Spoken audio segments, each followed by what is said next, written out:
uma fala do Rodrigo aqui há pouco tempo sobre o quanto que a linguagem está, de alguma maneira, relacionada com a capacidade ou não, ou habilidade, ou não sei que termo que a gente vai usar, mas para se relacionar com determinados símbolos, né? É, a gente tem a própria linguagem em si é um conjunto de símbolos, né? Inclusive até não existe nenhuma correspondência entre o que a gente exatamente aquilo que a gente fala e o que está escrito. E a gente entende as duas coisas. Se você lê aqui pareamento, está escrito. O pá não tem a ver com PA. Isso é estabelecido na nossa cultura. Né? Até porque. E, e, e pensando nisso, vocês acham que pensar em símbolos na nossa linguagem ali pode começar a fazer com que os, a gente aprender a olhar para símbolos nos ajude a lidar melhor com, pensando no dia a dia mesmo, numa prática pessoal, as pessoas prestando mais atenção a esses símbolos, pode ajudar a gente a lidar melhor com os nossos problemas pessoais, com as coisas que a gente vive. O que vocês acham? Cara, eu tava pensando, né, a partir da tua pergunta, numa prática clínica, né, da gente analisar sonhos, né, em terapia, né? E pra gente da terapia comportamental, né, o sonho ele nunca tem um significado universal, né? A gente precisa compreendê-lo a partir da história daquele indivíduo específico, né? E usar a análise de sonhos, né, como uma estratégia de promoção de autoconhecimento passa muitas vezes por ensinar uma habilidade muito específica que é de relacionar eventos, né? Então, olhar para o sonho como um fenômeno metafórico, né? Então, o que que aquilo ali diz sobre o que você tem vivido recentemente ou o que que você tem vivido ao longo da tua vida e que faz sentido que você veja isso atualmente, né? Uhum, É um jeito, Henrique, de você ensinar habilidades que são fundamentais para o autoconhecimento, né? E no final das contas, né, lá em última medida, também para construção de autonomia, né, e autocontrole, né? Então, ensinar o indivíduo a estabelecer essas relações simbólicas com os fenômenos que ele vai vivendo no dia a dia já é um jeito de prepará-lo para a mudança de comportamento, né? uhum, Porque na medida em que você consegue enxergar o modo como você reage a uma determinada imagem, som, né? E o quanto que isso afeta o resto do teu comportamento, já é fazer o trabalho terapêutico, né? Já é o jeito da gente ensinar habilidades que são fundamentais para essa mudança de vida numa direção que o indivíduo está procurando, né? é, só um Fala. comentário, que quando às vezes o pessoal fala que é ensinar, né? A gente tá.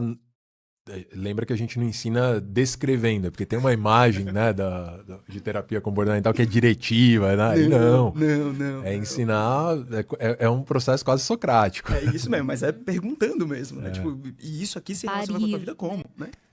É isso, perfeito. Parto. Né? Mas é na pergunta, né? É na É. interrogação, né? Tipo, e né, sonhar com isso faz você pensar em quê, né? Uhum, Isso aqui diz o que sobre a gente, né? E a gente, nosso processo terapêutico, inclusive, né? sim. Então, acho que são, cara, assim, ol- compreender símbolos, compreender sonhos, usar sonhos como símbolos, né? Aqui nessa relação direta, é um jeito já de fazer promoção de mudança de comportamento, né? E pode ser muito útil mesmo. Lisa, quer complementar alguma coisa? Primeiro dizer, Rodrigo, que a gente está alinhado, né? Na analítica a gente fala de sincronicidade, ou Viu? seja, quando tem uns encontros ali internos, externos e aquilo ali, né? Se cruzam. Por quê? Porque o Rodrigo foi respondendo a partir dessa perspectiva, dessa mudança na atitude de uma pessoa. E aí eu ouvi tua pergunta, eu falei sim, né? E isso, não vou repetir o que o Rodrigo já disse, e o quanto que a gente também pode fazer essa ponte nessa mudança coletiva também de quem nós somos, porque tem uma palavra que você usou, Rodrigo, quando você disse assim, é um encantamento, né? A gente pensa essa vida simbólica, a capacidade de poder se encantar no mundo tão distópico quanto é o que a gente está vivenciando hoje, ainda mais a nível aqui da nossa realidade brasileira, extremamente violento, né? Hoje a gente está vendo as catástrofes, né, ambientais, pensando ali várias questões que nos instigam hoje, né, a psicologia a se abrir também, né, para a psicologia ambiental. E aí lembrei do livro dos Sonhos Yanomami, porque é um livro de uma pesquisadora que vai fazer a ponte com o Davi Kopenawa, né? Que escreveu A Queda do Céu, que é uma liderança indígena, né, do povo Yanomami, importantíssima. E tem um trecho que o Copenau, ele diz assim: o quanto que o branco só sabe sonhar com branco, ou seja, o quanto que esta cultura não está aberta para dialogar com outras formas de cultura e só vai sonhando com a mesma cultura, né? E aí, o Copenau, ele diz assim: pois eu fui para fora, eu saí aqui, né, de onde eu estava, para viajar para as Europas, né? E aí fui compreender a importância de sonhar com a floresta, porque se eu não olhar a floresta também de dentro deste mundo interno, eu vou ver a floresta queimando num drone de cima para baixo. Eu sei que está tendo a desmatação, eu sei que os povos indígenas estão sendo exterminados, mas aquilo não se conecta com quem eu estou neste território. Estou sendo nesta cultura. Não me implico, não é? E aí, quando o Copenau faz esse alerta, é preciso ensinar os brancos a sonharem com a floresta, é preciso também encontrar neste mundo interno, nessa vida simbólica, aquilo que sempre nos esteve com a gente, não é? E aí é uma capacidade em que a gente fala do encantamento. Encantamento não na posição ingênua, não é isso, né? Mas é nessa conexão em que eu me afeto. Eu não estou vendo a floresta queimar por uma imagem num drone, mas me entendo parte desse processo. Então, acho que a gente fazer essa conexão, né? Você me instigou a fazer isso, Henrique, com a tua pergunta. Muito bom. Eu fiquei pensando se isso não tem uma relação com valores. Super tem, cara. Acho que tem muito. Ouvindo Elisa, eu tava pensando, né, nessa pergunta. Como que a gente faz para ensinar alguém a sonhar com a floresta, né? Desde os anos 1950, cara, a gente tem as pesquisas, né, com sonhos, de como que a gente influencia os sonhos, né? E é isso, né? Resto de dia a dia é capaz, né, de influenciar sonho.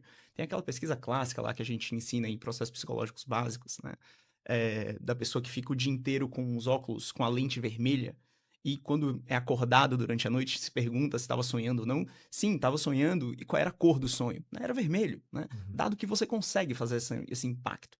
Mas não é disso que a gente está falando, né? A gente não está falando sobre o aspecto ali topográfico, né? Da cara do sonho. A gente está falando sobre o efeito dele. Né? Então, sonhar com a floresta, Elisa, talvez seja uma coisa muito mais da ordem dos valores, né? Assim, da ordem do significado do fenômeno.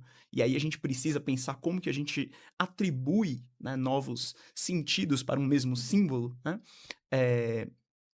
Porque, no final das contas, é isso. A cara do sonho pode ser importante, pode ser relevante, né, ali na nossa discussão, enquanto especialmente na terapia como coleta de dados, né, para você entender, né, o fenômeno que está na tua frente, que é aquela pessoa, mas não é suficiente, né, para a gente promover as mudanças que a gente está pensando em promover, né, seja a nível individual, mas especialmente, né, a nível cultural, né, e aí talvez você consiga falar muito melhor disso, né, já que a tua prática acadêmica passou ali pelo universo da cultura, como que a gente consegue, né, transformar os símbolos, né, de uma determinada comunidade a ponto de fazê-la se tornar mais ou menos cuidadosa com o que precisa ser cuidado. Né?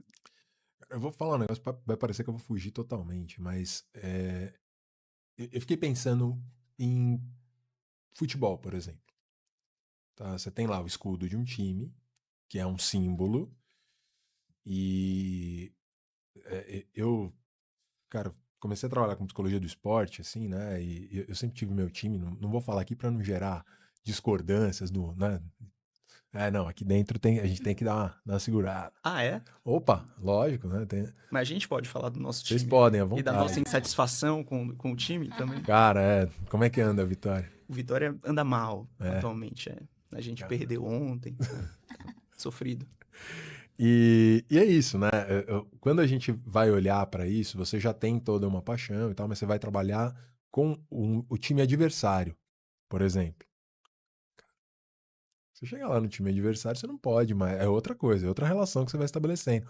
Então, aquele escudo que antes significava algo, começa a mudar. E até, inclusive, é uma prática para identificação das pessoas no grupo, a cor da camisa, o próprio escudo que está sendo usado. E isso, gente, vale para qualquer coisa. Olha aqui, a gente está usando símbolos aqui. A gente tem o símbolo do Instituto Par que está atrás de vocês, tem o símbolo do pareamento, que inclusive uma das estratégias comportamentais para estabelecer novas relações é pareamento, né? Que é juntar símbolos diferentes. E esse é o objetivo até desse podcast, dessa nossa conversa. A gente conseguir estabelecer diálogos e mudar, portanto, valores dentro da nossa comunidade. Eu fiquei pensando isso, cara, que talvez essa seja uma estratégia, a gente começar a pensar em, cara, por que a gente não começa fazendo trabalhos com grupos, por exemplo? Uma das coisas importantes é a gente começar estabelecendo símbolos. Eu já tenho feito isso com grupos, com psicologia do esporte e tal. Estabelecer símbolos. Beleza. Porque isso conecta as pessoas. E devagar você vai mudando, né? Você vai tendo coisas super simbólicas ali, né?